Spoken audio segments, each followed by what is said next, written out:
If you always make decisions based on telling the truth, right, and aligning your words with action, it makes your decision making so much easier.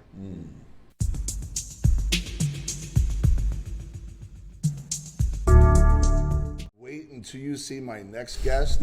This brother right here, what he's accomplished and what he stands for in the world is incredible. I got my man Mike Smikin. What's up, Mike? How you doing? Thank you, Rob. And like, seriously, you honor me. That means the world to me coming from you. Yeah. I trust you like no other person in the world. Wow. You handle my wealth. You have simplified things. Listen, commercial litigator, you think you'd understand everything. I never understood what I didn't understand until you explained it to me. So thank you. You honor me for that. As we get into it, I want to just talk a little bit about where Mike's originally from and what the early years were like for him. That kind of shaped who you became today. Yeah, sure. So, one of those things that I never really accessed much and didn't realize how much it impacted how I was raised was where I grew up. And I actually grew up in the projects in Flushing, Queens, a place called Pominock Projects. And I was the son of two immigrants from the Ukraine, actually. So they both came from Kiev. Made you shout out to Ukraine. That's right. And you were just there. So what a beautiful message. And by the way, I want to honor you for that because you were in my parents' stomping grounds. So when I saw what you did. They were rocking with Rob. Yeah. They were rolling. I mean, we couldn't even speak the same language. And they were looking at, they were like this. But it doesn't matter. They had love and appreciation for you. And I saw what you did. And that was a beautiful gesture. Not a lot of people saw that. And you serve so beautifully. You don't ask for anything, but I watched and I saw what you did. Yeah. And so for my family that was still back there, was a beautiful thing that you did. So my parents came from the Ukraine.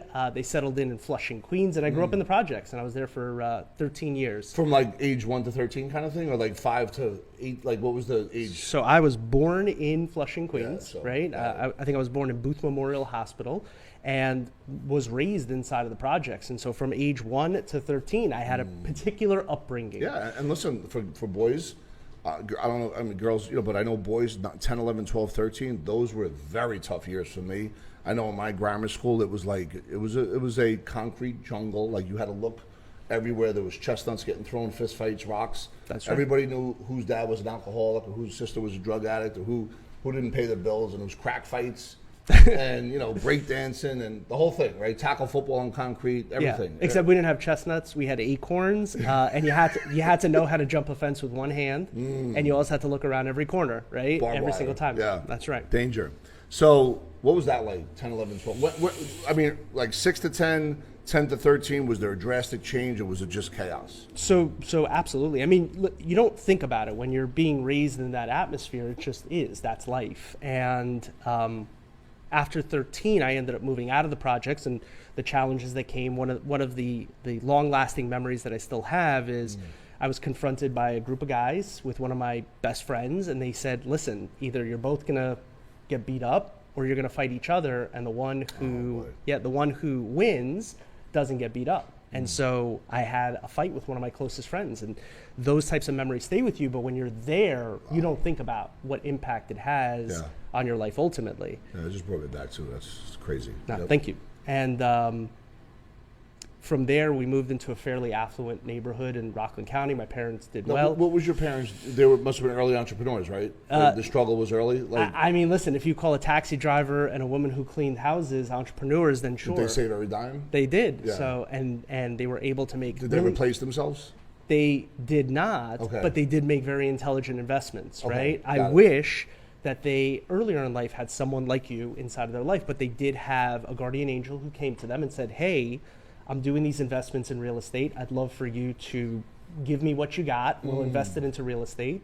And they ended up investing in real estate. And what year? Was this in the 70s or 80s, Mike? Do you remember? It's got to be in the early 90s, I would think, right? New York? So maybe even late 80s, early 90s, New York, the Bronx, right? The Bronx is where they invested. Yep. And they grew from there, multiple dwellings to 100 doors, right? Wow. Yeah. And so, so they got to 100 doors ultimately. They were a team, though. There was no team, right? They had a sponsor at least, a mentor. A mentor. Yeah. We call him that. Proven winner. That's exactly right. And that proven winner. That's important for modeling. I always share this with the group. Couldn't agree more. And that person didn't have 100 doors. They had 3,000 doors. So they knew the game. They knew the game, Got right? It. And they took a liking to your mom and dad, it sounds like. That's right. Yeah. That's right. And so they were very lucky in that regard. And we moved to a fairly affluent neighborhood in Rockland County, and so life was very different there, right? And then you could see the contrast, Yes. right, in the two lifestyles. But from a very early age, that, we'll call it the project lifestyle, never left me. If you don't mind, there's parents that could be watching that have kids that are 10, 11, 12, 13 that are getting bullied right now. Yeah, sure. What is your message to the parents on how to communicate, if at all? So it really depends. One of my earliest memories that I have is we were getting chased by a bunch of guys. We were playing roller hockey, and they had taken our hockey sticks from us, and they had chased us. And we flew back to the house. That was safe, right? That was safe haven. And I remember my mother, who was a petite, 5'3" woman, flying out of the house with one of our skateboards and chasing these guys down. And from that day, I knew my mother had my back, right? Because she chased after a bully. It's a different way now, right? Where suddenly everybody has to capitulate and bow down. But knowing my mother had my back, that created a bond and strength of relationship that I knew that no matter what, I could always go back home. I was always be safe and always be taken care of. So, great. Thank you for that. At the dinner table, were you able to articulate what you were going through every day and not be scared to tell your parents? Absolutely. Because some kids shut down, right? Yeah. The openness, the ability, like my parents had rules about no punishment if you tell the truth, right? So having that openness and relationship allowed you to feel that safety in that home community. Wow. And what about your dad? How is he kind of dealing with you on this? So listen, my dad was born and raised Ukrainian. I'm not confused with what he went through. Was in the military, right? And but was a very loving person, right? We called him. He was like a Malamar, right? He was tough on the outside, but softy on the inside. That's right. And he believed in strength. He believed in personal responsibility, but he also believed in nurture, love, and all those kinds of things. And he was a fake disciplinarian. Never disciplined us. He just pretended that he would, and it never happened. My mom was the disciplinarian in the house. How many siblings? So I have an older brother and an older sister. Okay, so you're the baby. I was a baby too. Got it. And were they like there during this time, like when this was? Were they much older? Were they 2 years? Like, what was that dynamic while this was happening to you? Were they going through their own struggles? My siblings? Yeah. So my brother was 3 years older than me, so we were very similar in age. We hung out together to his, he didn't particularly like that very much. But yeah, same struggles. In fact, there's a horrible scenario, and it sounds like I had an awful childhood, but I didn't. I had a beautiful childhood. This is just part of the makeup, man. This is what made, listen, life is about loving parents that are protecting their kids in an atmosphere where it's very challenging. Yeah. And everybody's has that take mindset and bullying mindset, especially during that time. That's right. And if there wasn't a loving household, maybe the version of you in the multiverse is a different example today. Listen, right? I couldn't agree more, because internally we'd beat each other up, but externally we had each other's backs. There was one instance where some kid claimed that I stepped on his jacket. I didn't. Just made shit up just to fight you, right? That's right. Yeah. Fought me, held my brother down, made him watch, and it changed who he was, Yeah. right? And there was only one of two ways that we were going to turn out. Either we were going to go towards the path of justice, equity, fairness, guardian protection, or we were probably going to become like that and have that element inside of our life. And me and my brother are both now attorneys, right? Not surprising, right? Under those circumstances. And we have very strong beliefs about protecting the weaker, guardianship, just there in support, advocacy, strength, being able to give people certainty in a time of the greatest level of uncertainty. That's what we did. That's where we ended up. I love it. So new neighborhood, new challenges, maybe not so much getting physically picked on, I don't know. But I'm interested to hear what happened in that next wave. Well, I'll tell you this much. Whatever bullying happened in that community was nothing, right, compared to where we grew up. Sure. So whenever you encounter that kind of stuff, there was a little bit of laughableness to it. Yeah. Like, I'm going to take your lunch. That's right. Yeah. And I'm like, Versus give me your money, your wallet, yes, and then steal money from your parents. You better have it by tomorrow. You got to fight Joe. Well, I would say something even further than that. If you wanted my lunch, you would not ask me for it, right? So if you wanted it, you would just take it. And so I'm like, no, that's not going to happen. Yeah. But But a little bit of that. Was it a public high school you went to? Or? It was, yeah. Okay. It was. But it was Clarkstown High School South. Got it. In Rockland County. And it was beautiful. So where's Rockland County, just so I know? Like, Yeah, I know yeah. Bronx, I know Queens. Like, where is that? Yeah. Is it So listen, for my New Yorkers, it's about 20 minutes north of Manhattan. Got it. For everybody outside of the country, you got New York City. It's a little bit north of it. It's not upstate New York, although it's a little bit further north from And the that. speed is a lot slower, even if it's yes. 20 miles away. Oh yeah. So yeah, exactly. It's a funny way to frame it, but yes, that is definitely true. But yeah, and so the one thing that I can point to that happened there that probably proceeded to move me down the track that I am now is I ended up working with a professor there or teacher there. And she had me doing like college credits in high school. You were really smart, like academically the whole time. Was that so? I was a gift. So I have two claims to fame. Yeah. I have a fantastic memory. Yeah. And I was a damn good test taker. I have a fast processor and I was a good test taker. I never did homework. So if the class was ranked heavy on homework, I had like a 2.0 GPA. Yeah. If it was heavily on tests, 4.0s, right? Wow. I just nailed it in tests.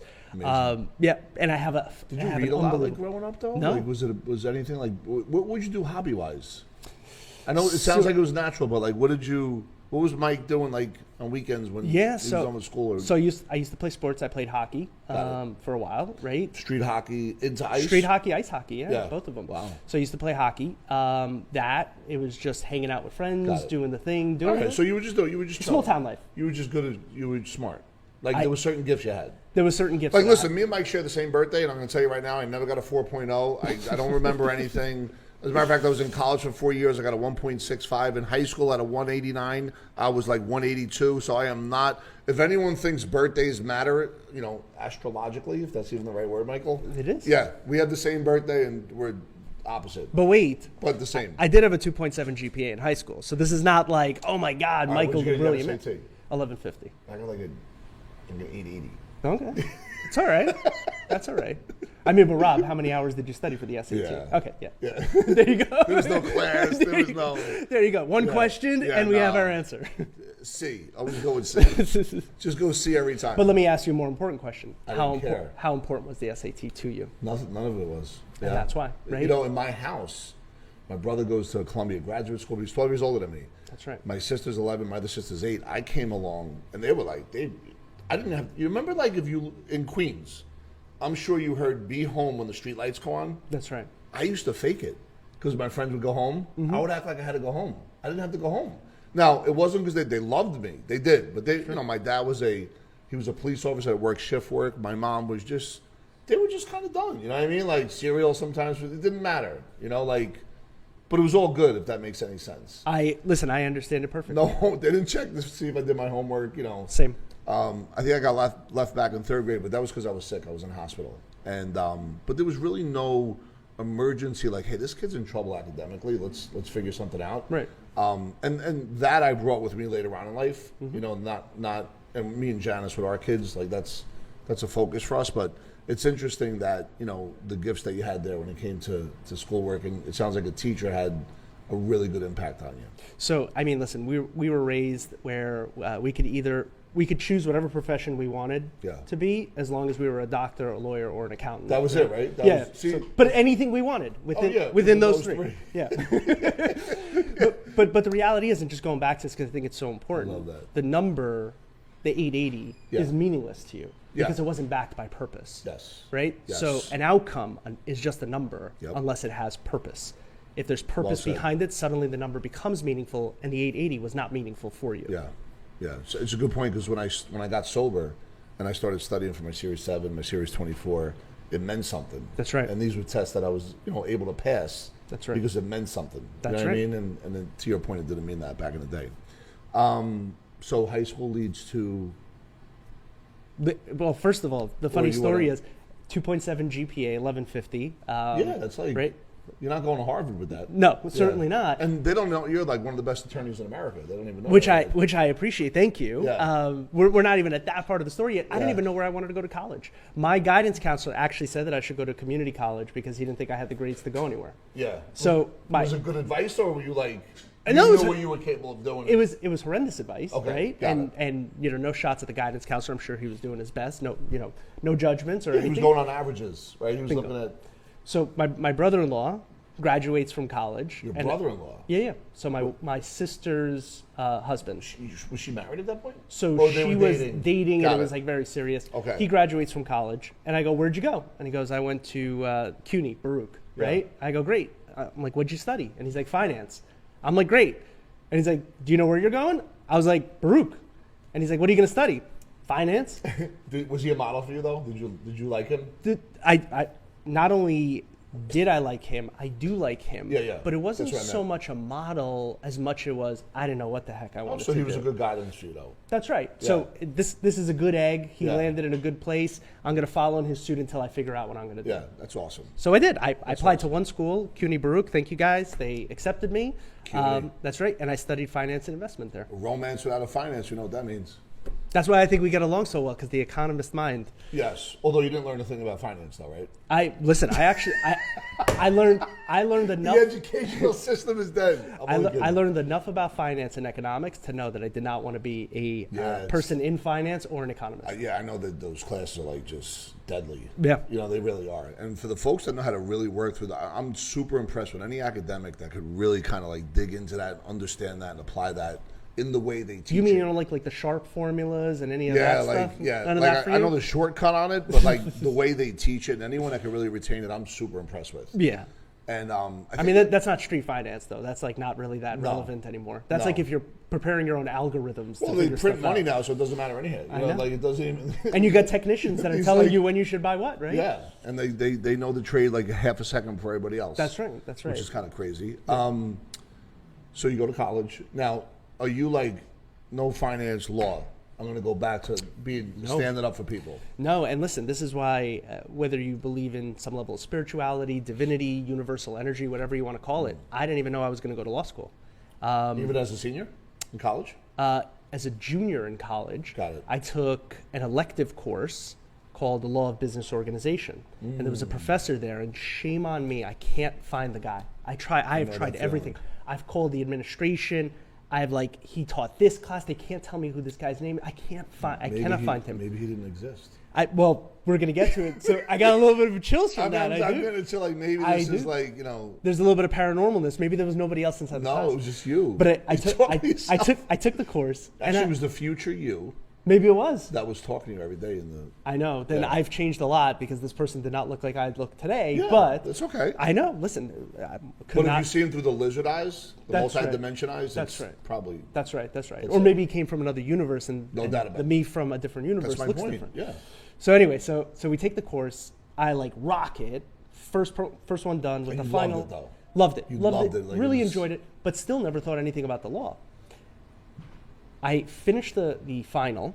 I hand it into the guy. He grabs my hand in one of those tight handshakes. Okay. And he goes, "You've been an absolute pleasure to have inside this class.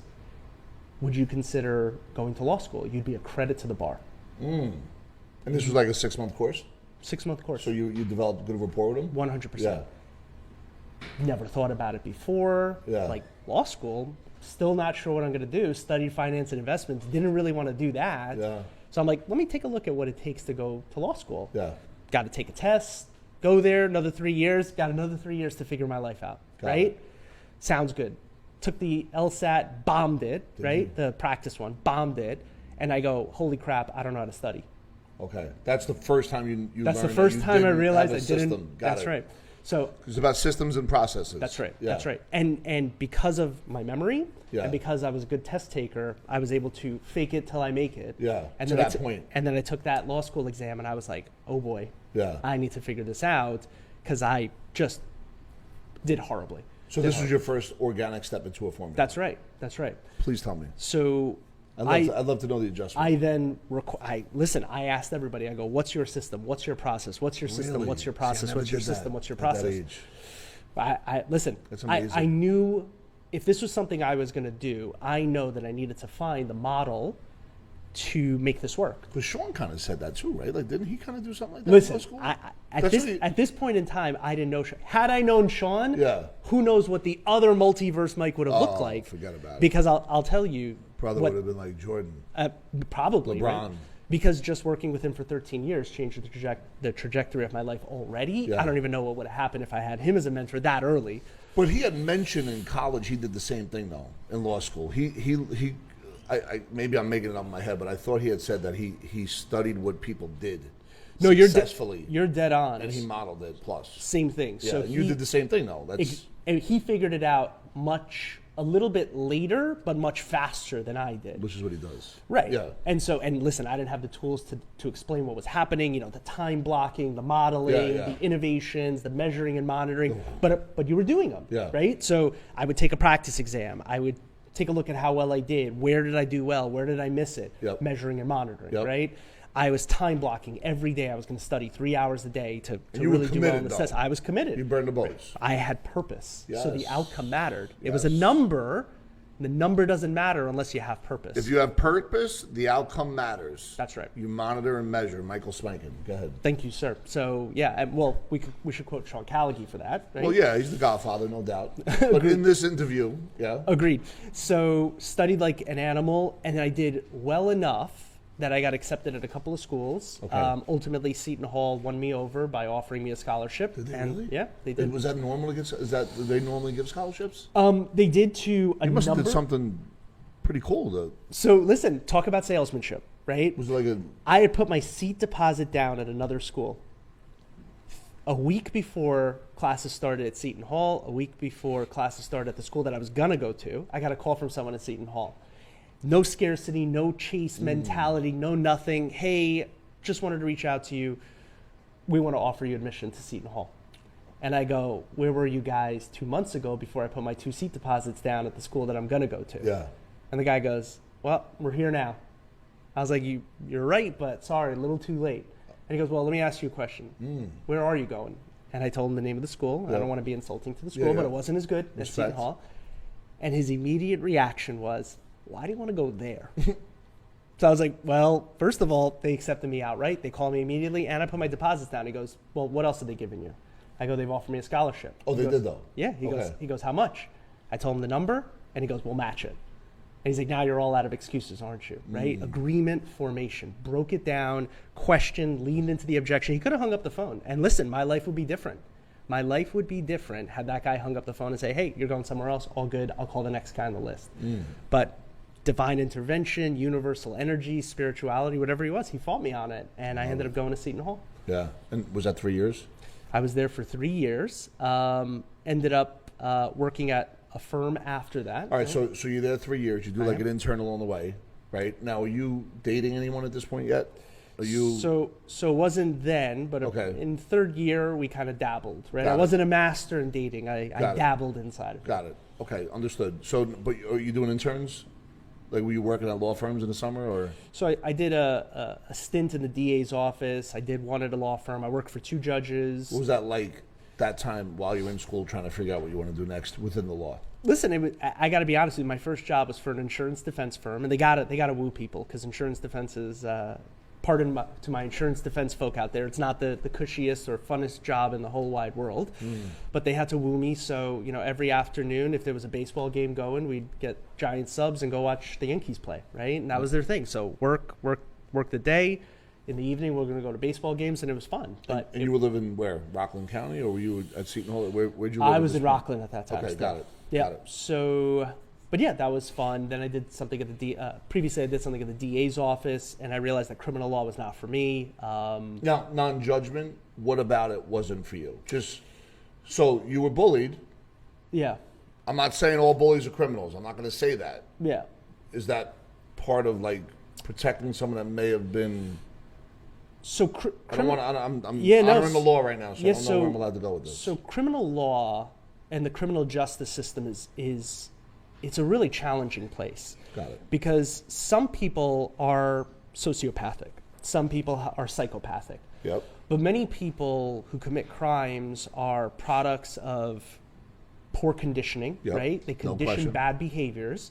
Some of them are just desperate. Yep. And so when you're on the prosecution side, Yep. it's tough to prosecute people who have been through that because that could have been me. Yeah. Right? I could have went a different way based on the bundle of conditions that I had, and if my home life was different or something didn't click into place, who knows? That So could it have been me. didn't feel right for you because of that. And on the same side, on the criminal defense side, Yeah. some of these people are straight up criminals. Yeah. And how How could can I you possibly defend? defend that? Yep, I don't blame So you. That'd be very hard for me. quickly, I realized that criminal defense and prosecution was not for me. Yeah. Then I tried the law, the civil side of it, which I did enjoy. I liked it, but insurance was not for me. Yep. Then I worked for a couple of judges, and I did some work on the commercial side, the business side, and I really enjoyed that. I also did some stuff on the pharmaceutical side as well. That I did not enjoy too much because that's intellectual property. Those types of issues are extremely complex. To that, I turned to my colleague and partner, Fred Pinto, who you Freddie know. P, what's up, man? Yep. So he's just tremendous inside of that space. He's phenomenal. Yeah, he gets things that I do not get, and I leave that to him. But Yeah. the civil and commercial litigation is really what appealed to me the most. Yeah, it's amazing.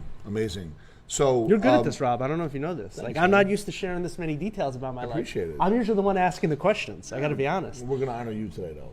This is for you, your platform, and how I think Michael he's such a teacher privately to me that one of the things that I'm excited about on this, not only interview, but podcast and YouTube and all the videos that are going to come from this, is there's folks out there that feel his or felt his pain, and he is one of the greatest communicators, one of the greatest guardians and protectors, and I think that it's so important that you get to know him and just pay attention to who he is and what he's doing in the world.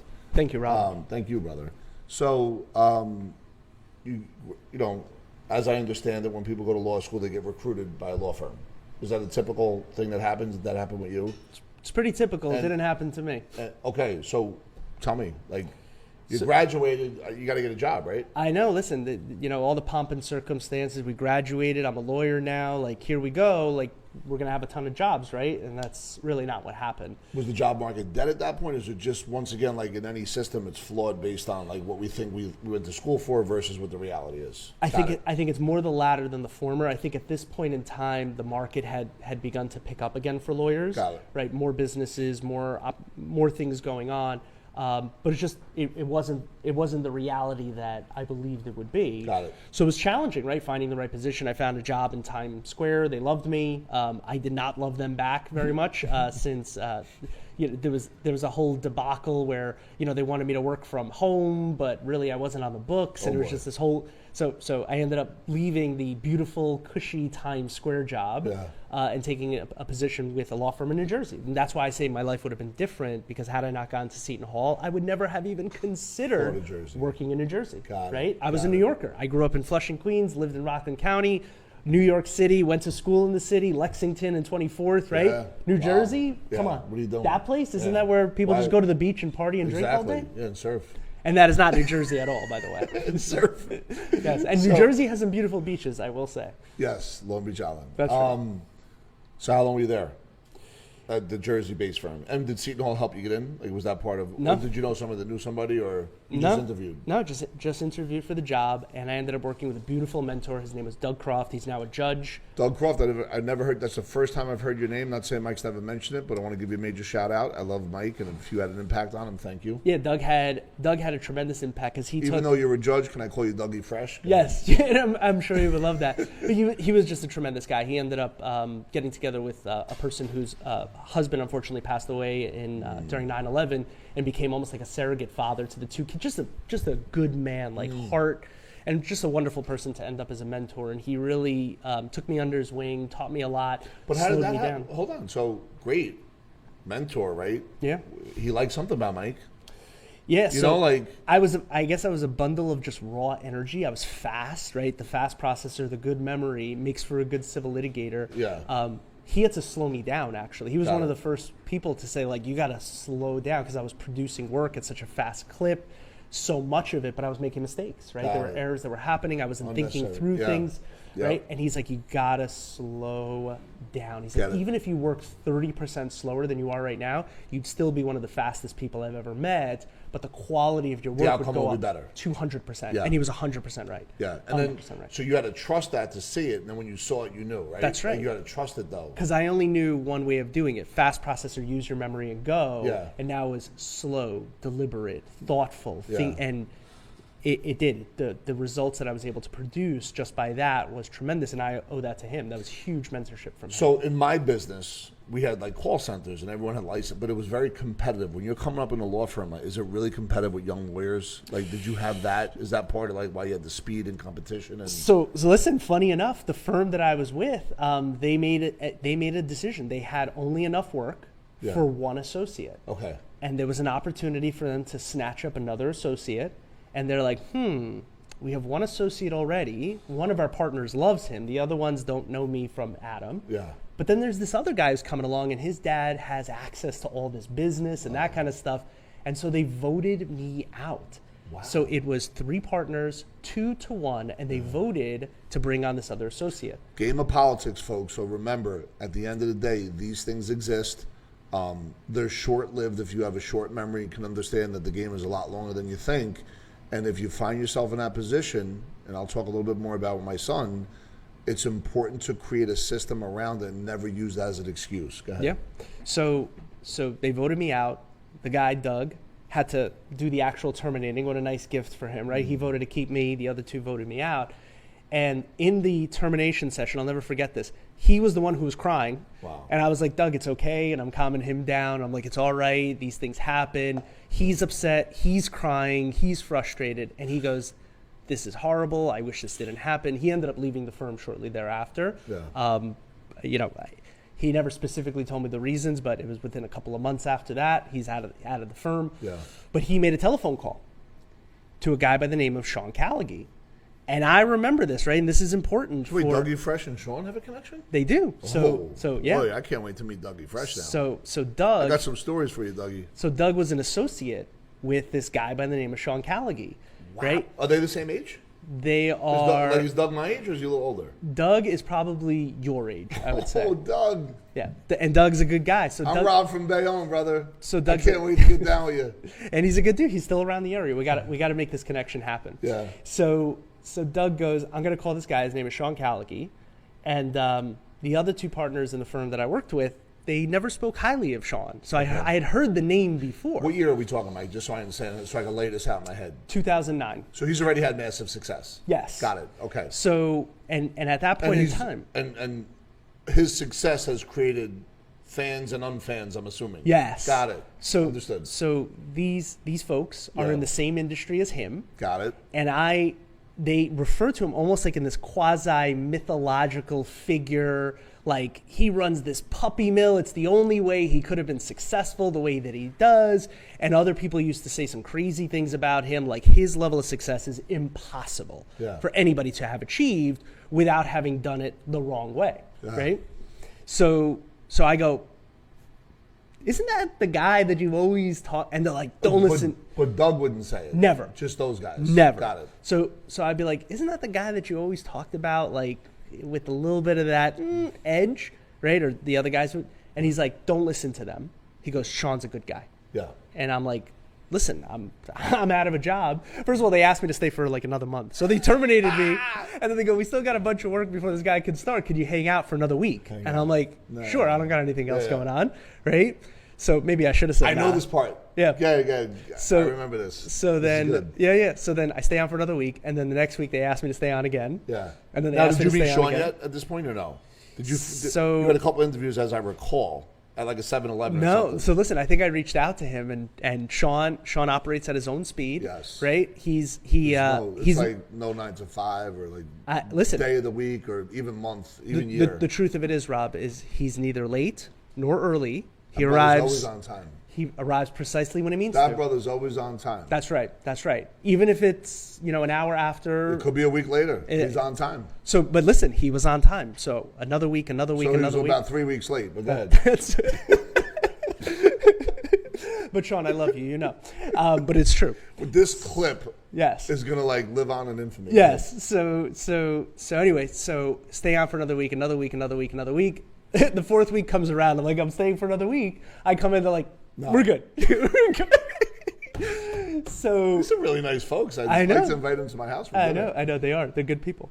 So anyway, so I then get a telephone call from this guy by the name of Sean Callaghan. But you had reached out first, or were you waiting on a call? Because Doug was setting it up. I waited on the call. Got it. So I'm assuming that Doug made the call because the call ultimately did come. So I never asked when he made it or whatnot. So maybe Sean was exactly on time. Hold this thought. My mentor Jay Bilstein, because I had some challenges back in 2012. Who I've met, fantastic person. Yeah, he said it only takes one person to bless you or support you or become your coach, and the rest could be history. And very interesting as we talk about this, because it is that one person that I eventually met 6 years later when Jay told me that on what you're about to talk about now. Yeah. So I get a call from this guy. His name is Sean Callaghan. And I'm like, I've heard whispers from everybody. You got a lot of intel. That was all false at this point. Everybody in the industry was like, this is Sean Callaghan. He doesn't really exist. His firm is too big. This is true. This is fact. In the hearings when we were in front of judges, they thought that he was like a pseudonym for like attorneys. Like they just signed his name like he wasn't a real person. Like he was a quasi-mythological figure. Because there was no person could have achieved what he achieved. Right?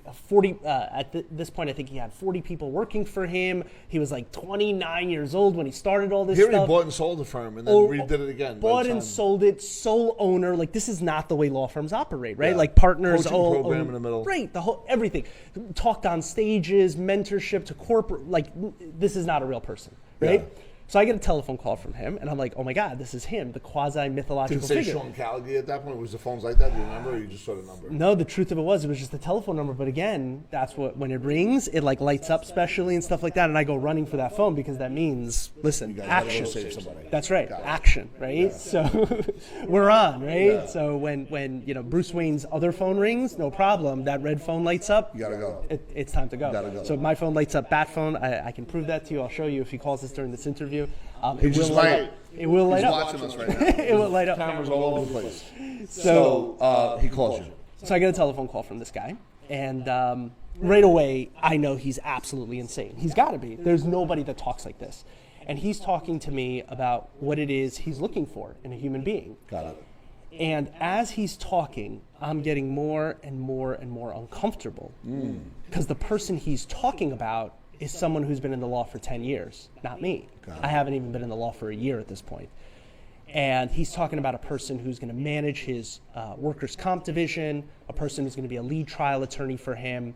And he gets done talking, and I go, gee, Sean, that all sounds really good, but I don't even know if you know like anything about me. And he goes, I know that Doug called. And that's all I need to know. And I go, but Sean, I haven't even been an attorney for a year yet.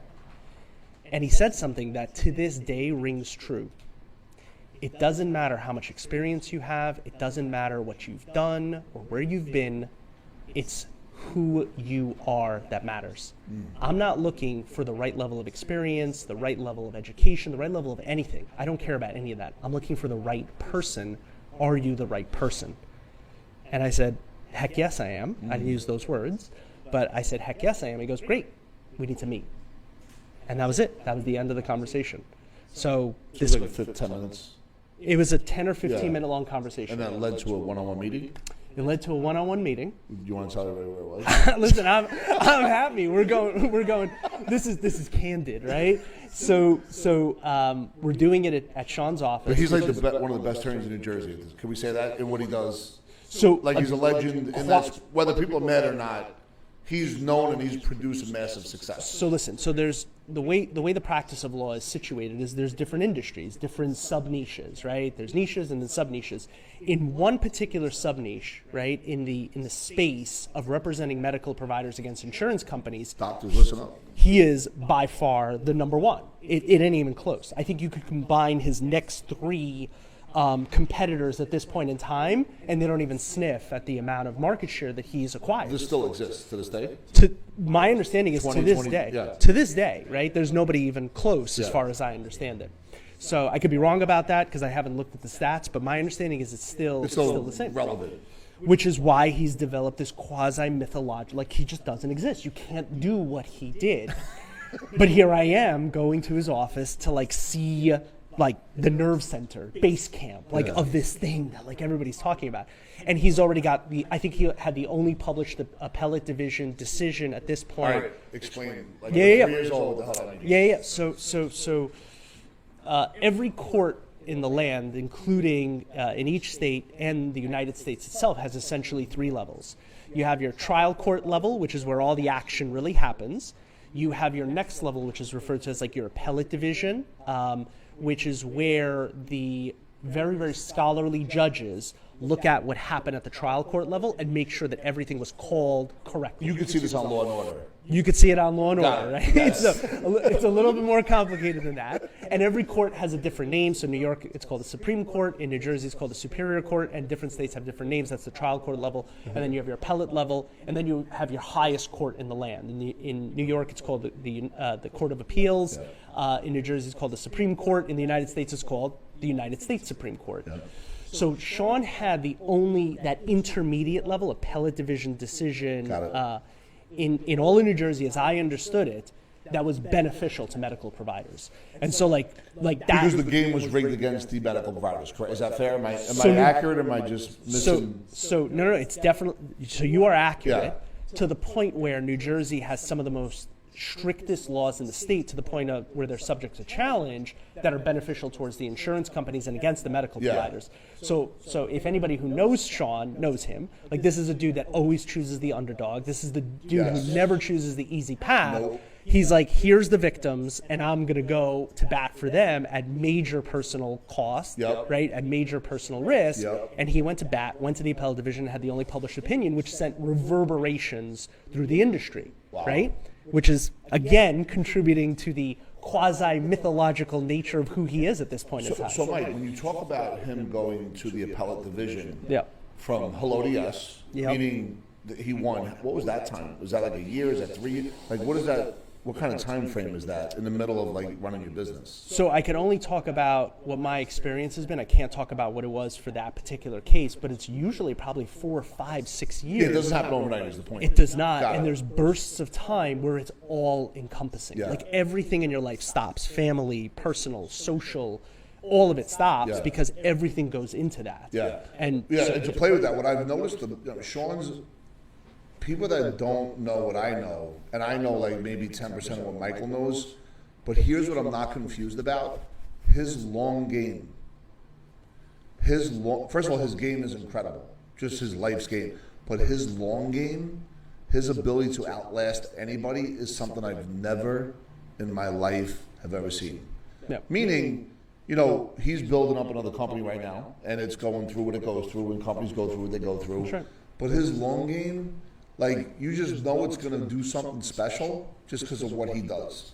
And a lot of folks that don't have that vision, it says in the Bible, where there is no vision, the people perish.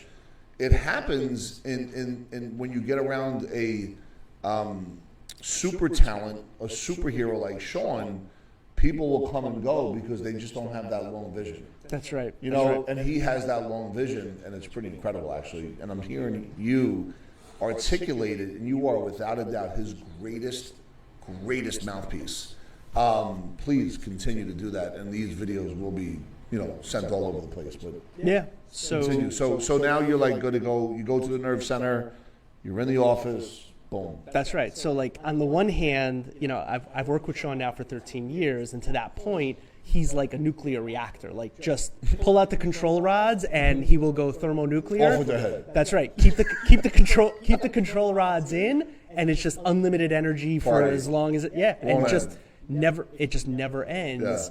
And listen, for his adversaries, that's a nightmare, right? Because when they've run out of their fuel, he's still burning. Especially when they're home at night and they think it's okay and cozy. That's right. The fireplace and they're having hot cocoa. That's right. That's when they're really in trouble. Yes, and listen. Because he's doing push-ups. And he's like Chuck Norris. He doesn't sleep. He waits.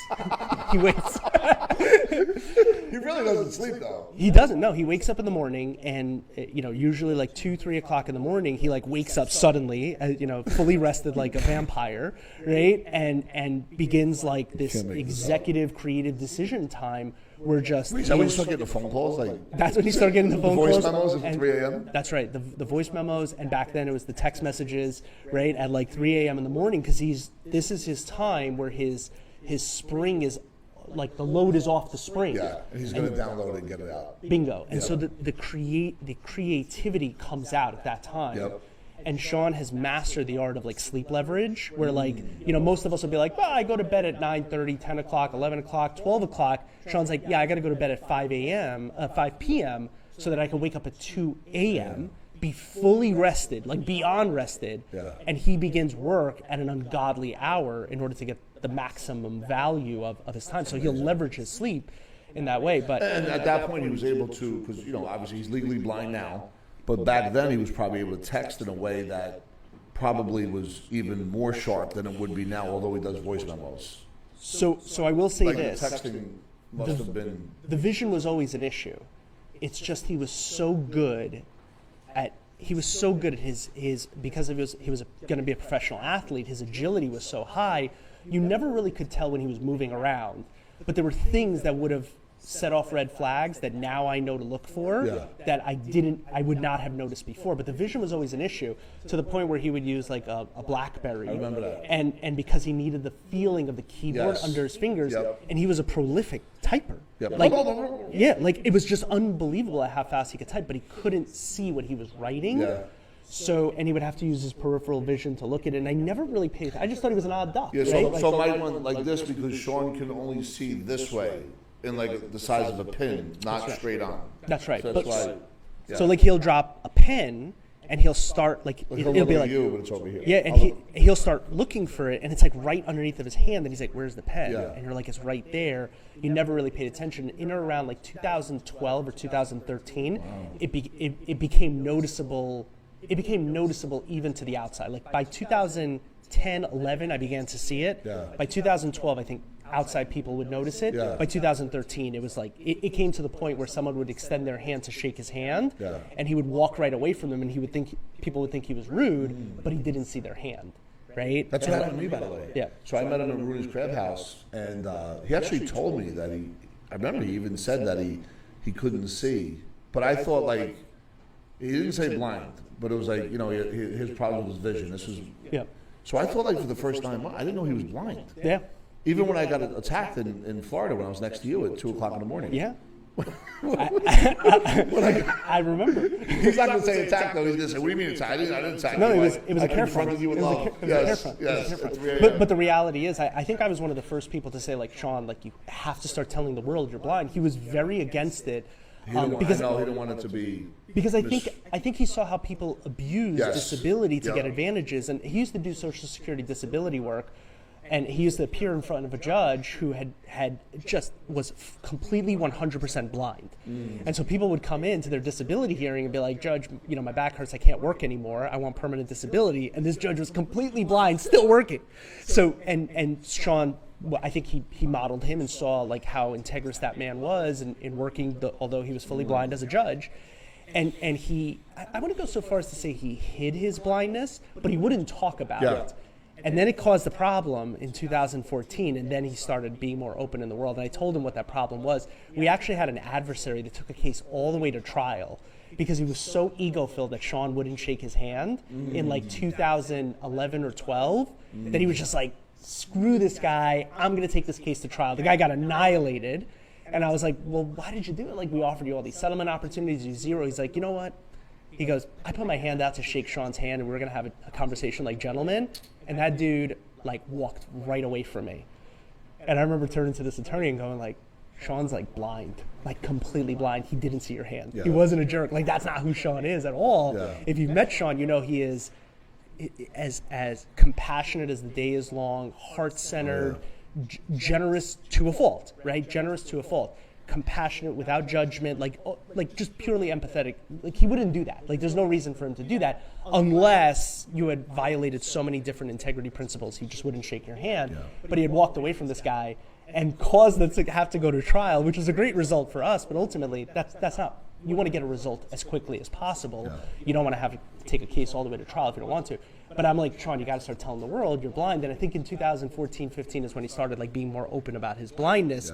He had really actually hidden it where other people would have probably taken advantage of it. Yeah, and folks, check it out. This is going to be broken up into 3, 4, maybe 5 parts. I'm just going to sit here for as long as it's going to be because this is like just one of those interviews that for me, I'm learning a lot. But I will say this, Sean had created a niche, but you hear Michael talk about trials now, which is going to lead us on our next stage or our next journey. That niche on revenue recovery became so automatic pilot, still exists to this day, as we know it's relevant even to this moment where he's not even there for that, I would assume. But his ability to be in a trial, which is where Michael has had tremendous success being the apprentice to Sean at that point, but now on his own, what he does is incredible. And this is all tied to a coaching strategy that Sean has invented over the years that Michael, to me, without a doubt, is the number one, not only student of it, but performer of it. And the level of honor and integrity that he holds with, what I like to call the Caligie results formula. Now it's inside of the coaching company Unblinded that he's founded. Caligie results formula is where I kind of came on the scenes, and a lot of my teachings, although Sean patiently spent time with me, I was without a doubt a project for him. We all were. But Michael's been like we talk about similar others in one of the tools of persuasion, social proof. Michael's been the one that could take Sean's speed of language and just say, no, Rob, this is what it means. Yep. And it's been very powerful.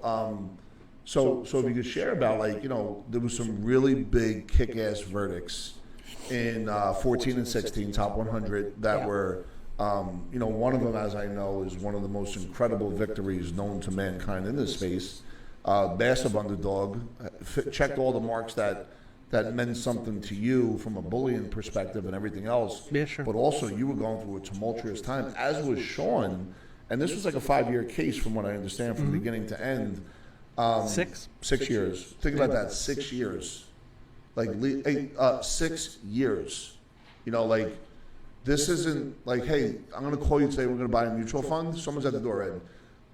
This is that, hey, we're going to dig into this and put all of our reputations on the line and be able to kind of, burn the boats. And it's one of the most incredible things that's ever happened. And it launched him. He was already a star, but just took him to a whole nother place, as it did you.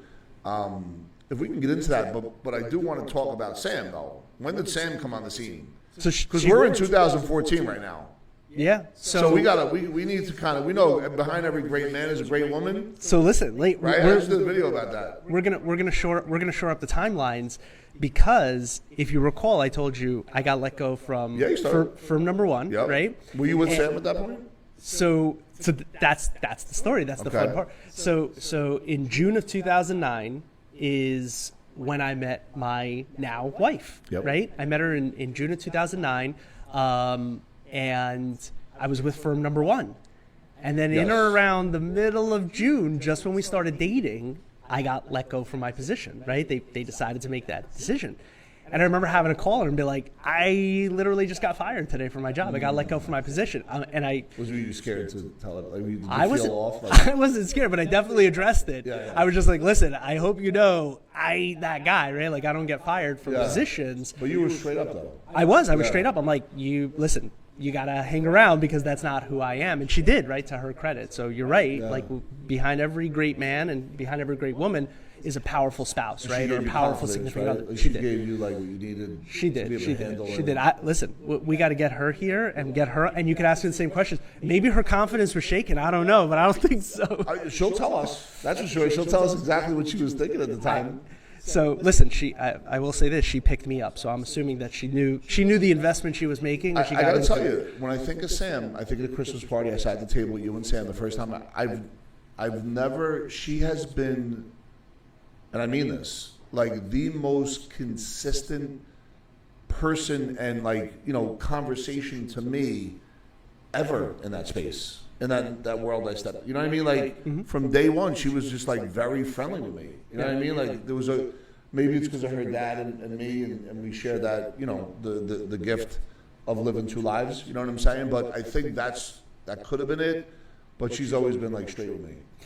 That is definitely a big piece of it, because I think she sees the beautiful heart in you that she sees in her dad. Yeah. And she's very good at that. Like she will dissect a human being based on their nonverbals, right? So not listening to what they're saying, but get a really good feel for them. And dissecting sounds like a cold calculation. No, but she came quick to dig deep into. This was at a Christmas party at a table. There was loud music. There was actually a guy there that was wearing a jacket that said Lions on it. On the other side of the table. That's right. But I was able to sit next to Sam because at that point, the Lions guy, I was like, not intimidated, but I was like, that's weird. You know what I mean? Like, I remember it was a Christmas party. Not judgment, but I was judging. But Sam was just talking to me. No different than when Michael, the second time I met Sean in Paramus, and I was very standoffish. I was like, I didn't want to let anybody in. I was going through so much. And Michael literally sat next to me and was communicating with me on what we're going to talk about in a way that it was just so like friendly, and it was so like opening, And this goes back to your responsibility to the formula. You don't weaponize it, dude, and some people do. Yeah. And it is what it is. And when I think about my journey. And I think about you, it's like always been pure. Yeah. If that makes any sense. No, it makes perfect sense. If you listen to the way that Sean talks about the formula, it almost always starts with integrity, right? Yeah. So it's integrity-based human influence, right? It's not just influence. Because influence is a tool. It's a weapon. Could be bad. Yeah, and it's the actor and how they use it that determines whether it's good or bad. The tools and how it functions is automatic. Yes. It's how you use it that matters. And that's why Sean is always, when he talks about the superpower of influence, it's always integrity-based. Because if you don't use it with integrity, then it just becomes another tool of coercion, and it becomes another tool of manipulation, and it's used for dark energy. And the reality is, this is all truth. Like this is real stuff. Once you remove a manipulating or coercive force, the dust wears off, and they begin to realize that they've been manipulated. And that doesn't leave them any better off. It doesn't help them with their love, their certainty, their contribution, their feelings of what they say matters. It's just you railroaded them. You use the tool in their brain that is automatic against them, and now they feel used and empty. And so, one of the most important parts of this is that it's always deployed with integrity. And sometimes it's hard, right, to know what way is up, what's the right thing to do. If you always make decisions based on telling the truth, right, and aligning your words with action, it makes your decision making so much easier.